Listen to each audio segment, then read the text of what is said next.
Okay, hi guys, and welcome to today's video. This is Danielle, and welcome to my channel, Average Black Girl. And today is Thursday, December 8th, and I have a huge announcement. This Sunday, the 11th, I will be heading to the motherland. I will be heading to Africa. I will be heading to Nigeria specifically, and I will be staying in Lagos. In Lagos, I will be staying in Victoria Island specifically. And so I'm going to be bringing you guys throughout my journey. But, you know, this time last year, I put in my 4-week notice, or right around this time, a little bit after today. So closer to the end of the month, I put in my 4-week notice with my company and announced that I was going to be, you know, doing this thing full time. And since then, I have gone to Cancun, and then I went to Hawaii in July, and now I'm going to be ending this year of finding myself in just travel and entrepreneurship in Africa. So I'm really excited. For me, I actually took my DNA test around March of 2015. And, you know, I have my results. So I actually took 2 different types of the DNA test. I took the ethnicity test, and then I also took the lineage test. So through the lineage test, it kind of gives you how long your DNA was. So let me first go into my ethnicity test. So I don't know if you can see it. Okay, you can't really see it, so I am going to upload it so that you can look at it with the screens. So it's basically saying that I am 83% of African descent. Nigeria was the most, which is why I'm going. It was 39%, and then 22% of Ivory Coast / Ghana, and then 13% Benin / Togo, and then 3% African South / Central hunter-gatherer. So I just really stopped it at the top. So with it being Nigeria, Ghana, and the Ivory Coast. And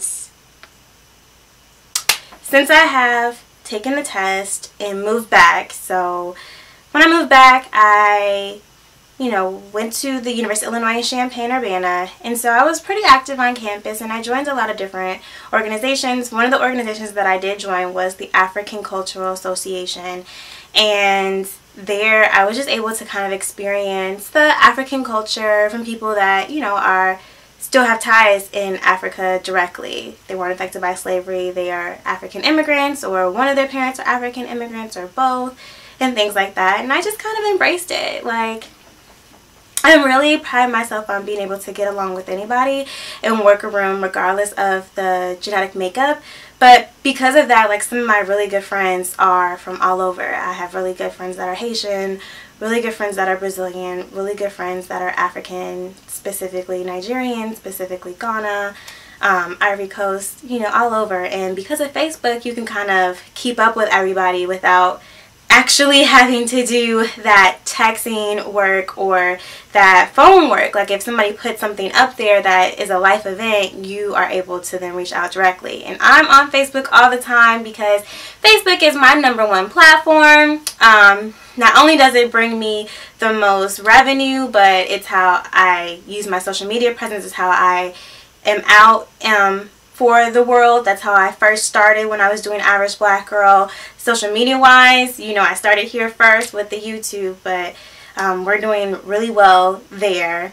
And it's just how, for me, it works for me. Some people love Twitter, some people love Instagram. I'm a Facebook girl, but of course I have all of them.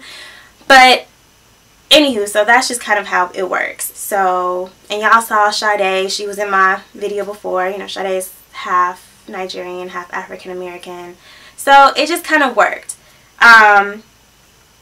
So when I moved back, I was invited by one of my friends, his name is Evie, to go to the Nigerian American Professional Association soiree. They had a summer soiree. It was like an Ankara ball, and it was cool. So I got to meet up with some of my friends, and I ended up joining the organization a couple months later. So when the Nigerian Independence Day came around, I went. I networked. You know, I'm just building my network. For me, this year has been all about networking, making some great connections, and moving forward. And when I network, my goal is to go out and either cultivate people that I already know, cultivate their connections, so now we can talk about how, yes, we know each other, but now we can work together, how we can benefit from each other, or how I can benefit from knowing you, or go to out and make 5 new meaningful connections. It could be a mixture, it could be one or the other, but after that, then I'm usually done. My goal is never to hand out my business cards to everyone, because people throw business cards on the ground if you don't make that connection.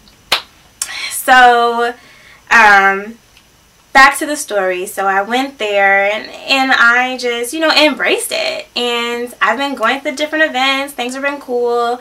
But in my mind, let me backtrack. So when I was living in Atlanta, y'all saw where I was living. I was living kind of in Midtown Atlanta in a 2-bedroom, 2-bath condo by myself. And I was able to find that place because it was recommended to me from one of my Chicago connections. They're like, oh, you know, there's a place if you want to stay. He's from Chicago. His name is Lonray.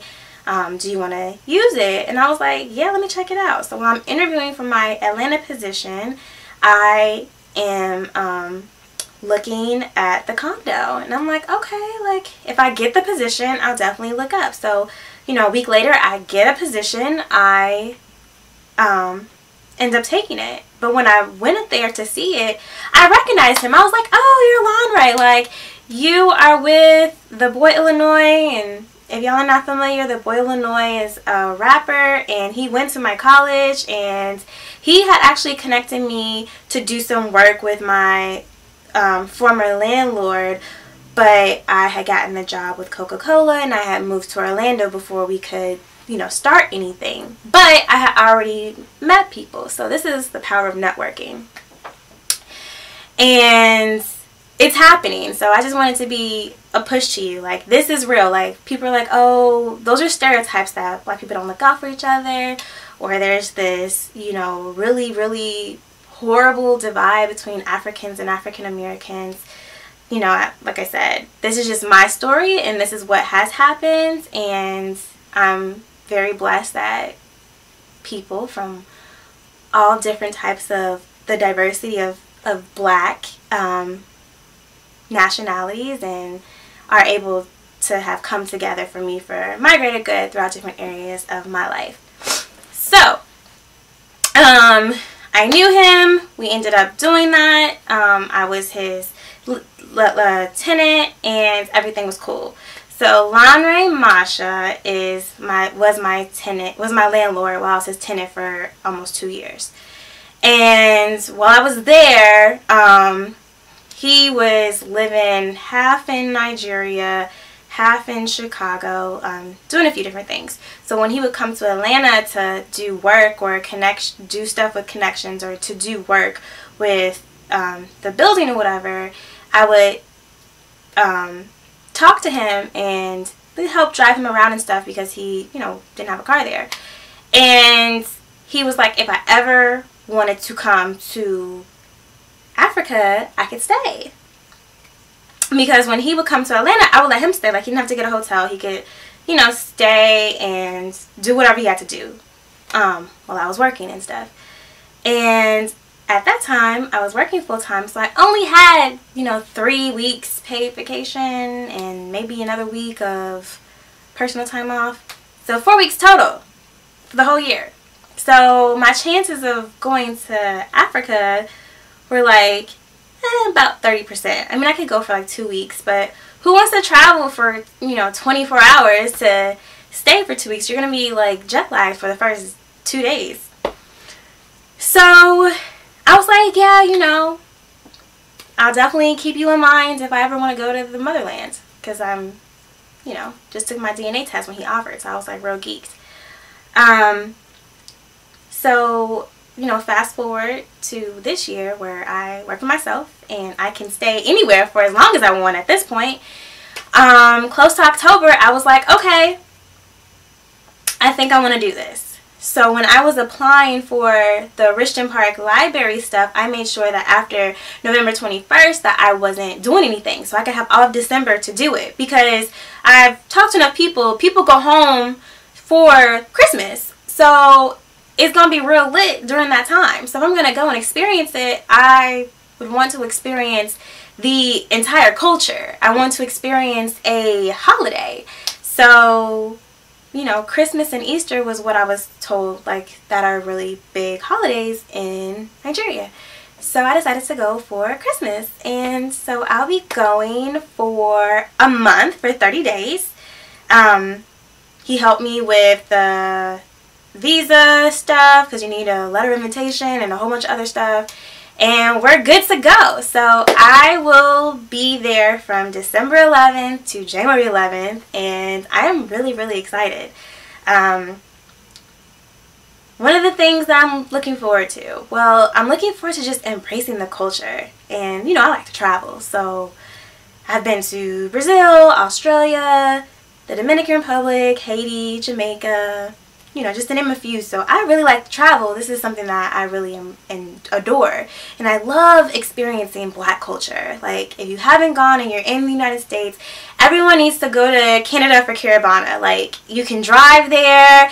If you want to fly, you can fly there. It's real fast to get there. It's right there. And it's just amazing to walk in the parade and just embrace your Black Indian culture. Like, that's all it is. It's people with feathers and stuff. Like, I felt so close to the Afro side, the African side, the Black Native American side that I have. I just am embracing everything. People are like, oh, what country are you from? I'm like, I'm just from America. Like, I don't know.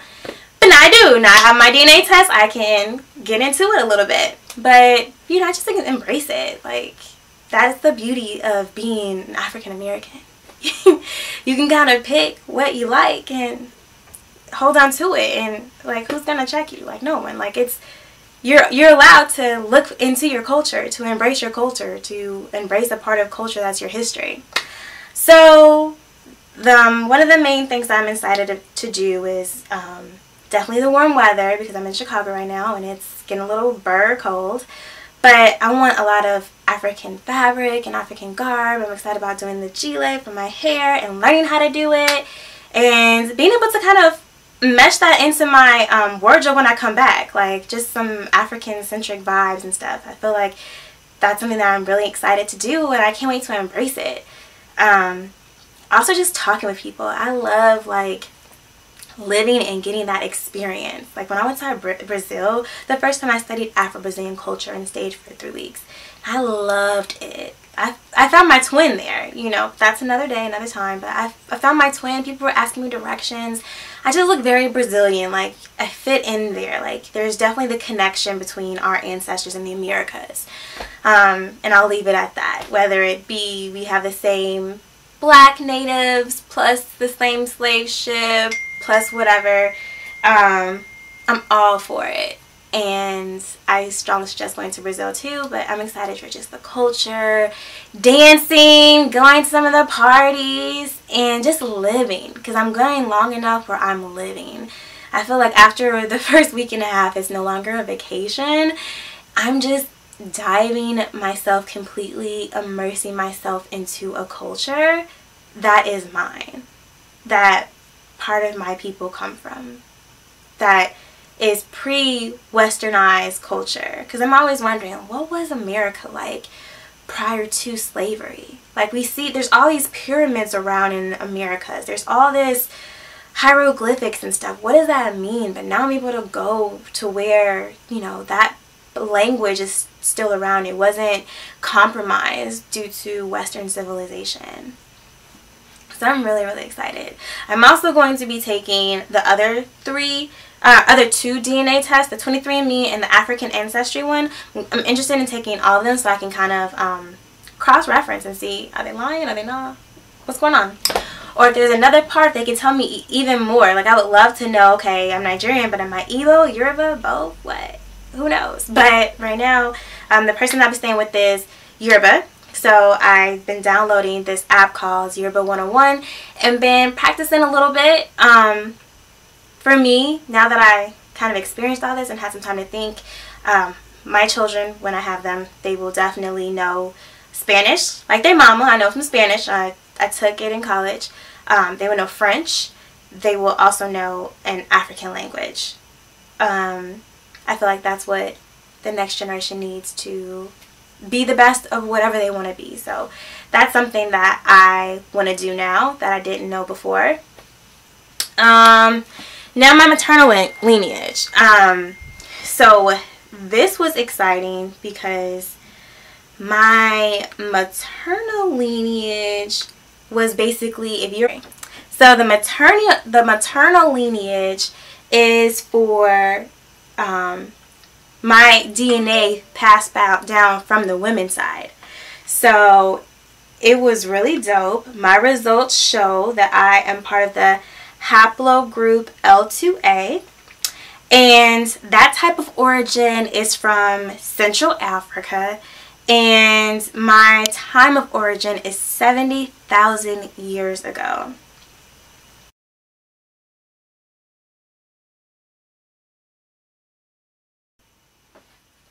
Okay, and then I also took the maternal ancestry lineage report, and so that showed that I was part of the haplogroup L2, which the time of origin is 70,000 years ago, place of origin Central Africa, and the haplo L2A is a subgroup of L2, a daughter of the mitochondrial Eve, and it is the most common haplogroup among African Americans today.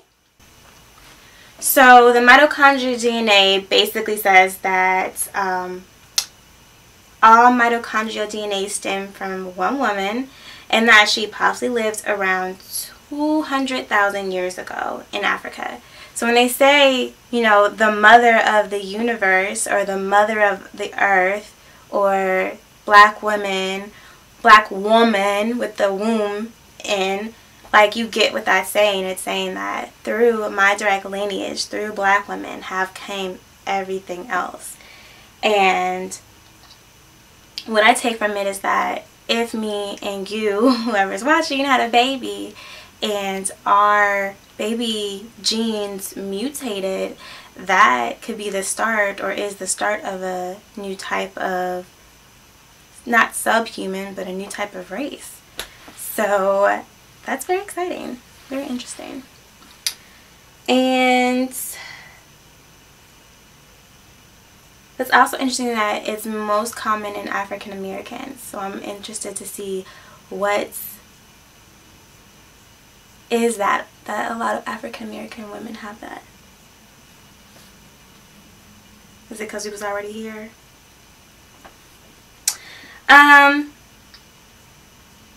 Let me see.